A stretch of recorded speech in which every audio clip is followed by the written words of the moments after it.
喺以色列仲未有國王之前，社會秩序已經全面崩潰。士師記描述咗一個時代，嗰度最可怕嘅地方係於每個人都只係做自己認為正確嘅事，主觀道德變成咗國家嘅法律。為咗理解權力真空帶嚟嘅後果，我哋要分析士師記第19至21章所記錄嘅一個國家悲劇性崩潰。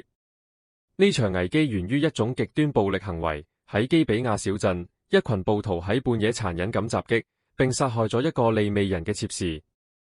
謀殺案發生之後，利未人將佢嘅屍體切成12塊，分發到以色列12個支派嘅領土。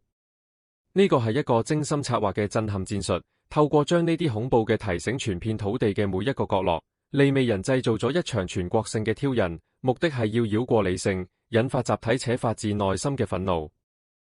當利未人最終喺國民議會作證嗰陣，佢隱瞞咗自己嘅懦弱，佢冇講到自己為咗自保，竟然親手將妾侍交俾暴徒。佢特意設計事件嘅呈現方式，將自己包裝成純粹嘅受害者。聽到呢種單方面嘅講法，其餘11個支派即刻團結起嚟，佢哋無問任何後續問題，亦無試圖去盤問佢嘅供詞。呢種失衡說明咗處理衝突嘅主要風險。要避免偏見，就必須盤問事實，而唔係全盤接受任何敘述。保持客觀代表要喺衡量每個觀點之前，先收起主觀判斷。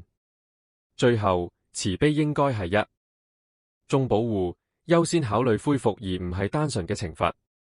因為以色列人缺乏呢啲保障，佢哋根據唔完整嘅資訊去行動，反應迅速由追求正義轉變成一場不分青紅皂白嘅十字軍東征。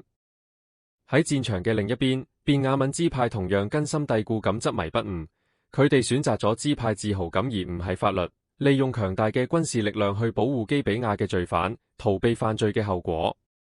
至於嗰11個支派，佢哋假設既然自己係同恐怖行為戰鬥，咁佢哋嘅行為就係無可指責。佢哋自視為正義嘅唯一仲裁者，呢樣嘢揭示咗自以為是係點樣運作嘅。當一個群體被原始情感同憤怒驅使嗰陣，佢哋極有可能做出反映邪惡嘅行為。雖然以色列人行動一致，但呢個軍事同盟並唔係聖經所講嘅統一。真正嘅合一係為咗建立福音、恢復弟兄，而唔係為咗破壞成個支派。當一個群體喺共同嘅仇恨而非共享嘅愛入面揾到共同點，佢哋創造嘅只係虛假嘅統一，一個無上帝祝福嘅結合。佢哋最終需有尋求上帝嘅指引，但目的只係為咗確認自己已經做咗嘅決定。佢哋無問應唔應該開戰，只係問邊個應該帶頭衝第一波。呢種係一種假設性嘅祈禱，將上帝當成人類計劃嘅橡皮圖章，而唔係一個需要諮詢嘅主權權威。後果係災難性嘅，儘管擁有絕對嘅人數優勢，11個支派依然遭遇咗2次恥辱性嘅失敗，損失咗4萬人。呢種規模嘅損失迫使佢哋停低，進行關鍵嘅自我反思。呢樣嘢表明咗喺面對人哋嘅罪惡之前，一個人必須首先識別自己內心隱藏嘅憤怒或者高傲。冇咗呢種反省，根本無可能知道一個行動係出自真心想修補關係，定係純粹由自己罪惡引發嘅戰事。被損失擊碎之後，以色列人終於改變咗做法。第3次嘗試尋求上帝嗰陣，佢哋帶着哭泣同埋禁食而嚟。呢度嘅禁食同哭泣有特定嘅目的，呢啲行為剝奪咗人類嘅高傲同埋對軍事嘅信心，表明完全依賴上帝嘅主權。隨後佢哋獻上燔祭和平安祭，呢個係公開認罪，承認自己精神上嘅失敗，並表示需要贖罪。喺解決便雅憫支派嘅錯誤之前，佢哋最後提出咗一個開放式嘅問題。我哋仲應唔應該上去打仗？呢一次佢哋準備好接受唔好去作為答案。